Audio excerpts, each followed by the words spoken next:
നമസ്കാരം. പിണറായി വിജയന്റെ മകൾ വീണ ടിക്ക് കുരുക്ക് മുറുകുകയാണ്. നിർണായകമായ ചില വിവരങ്ങൾ ഇഡിക്ക് ലഭിച്ചു എന്ന സൂചനകളാണ് ഇപ്പോൾ പുറത്തു വരുന്നത്. ഹവാല ഇടപാടടക്കം വീണ ടി നടത്തിയെന്ന ഞെട്ടിക്കുന്ന വിവരങ്ങൾ പുറത്തു വരുമ്പോൾ മാസപ്പടി ഇടപാടിലെ ഇന്റർനെറ്റ് കോളുകൾക്കായി വീണ വ്യാജ സിം കാർഡ് ഉപയോഗിച്ചു എന്ന കണ്ടെത്തലിലേക്ക് കൂടുതൽ വിവരങ്ങളുമായി ഇഡി എത്തിയിരിക്കുകയാണ്. മുഹമ്മദ് റിയാസിന്റെ സുഹൃത്തും DTPC ഡെസ്റ്റിനേഷൻ മാനേജറുമായ നന്ദുലാലിന്റെ പേരിലുള്ളതാണ് സിം കാർഡ് എന്നാണ് ഇപ്പോൾ കണ്ടെത്തിയിരിക്കുന്നത്.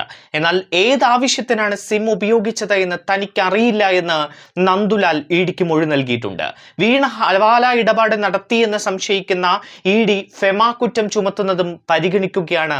ഇപ്പോൾ മെയ് 27-ാം തീയതി നടത്തിയ റെയ്ഡിൽ 20 കോടി രൂപയുടെ സാമ്പത്തിക ഇടപാട് വീണ നടത്തിയതിന്റെ രേഖകൾ ലഭിച്ചു എന്ന അമ്പരപ്പിക്കുന്ന വിവരങ്ങളാണ് കഴിഞ്ഞ ദിവസം ഇഡി വാർത്താക്കുറിപ്പിലൂടെ പുറത്തുവിട്ടത്. 85 ലക്ഷം രൂപ ദുബായിലേക്ക് അയച്ചതടക്കമുള്ള വിവരങ്ങളും ഇഡിക്ക് ലഭിച്ചു എന്നാണ് അവകാശപ്പെടുന്നത്. ഈ വാർത്താക്കുറിപ്പിലാണ് അനധികൃത സാമ്പത്തിക ഇടപാടുകൾക്കായി മറ്റൊരാളുടെ പേരിലുള്ള സിം ഉപയോഗിച്ചിരുന്നു എന്ന് ഇഡി പറയുന്നത്.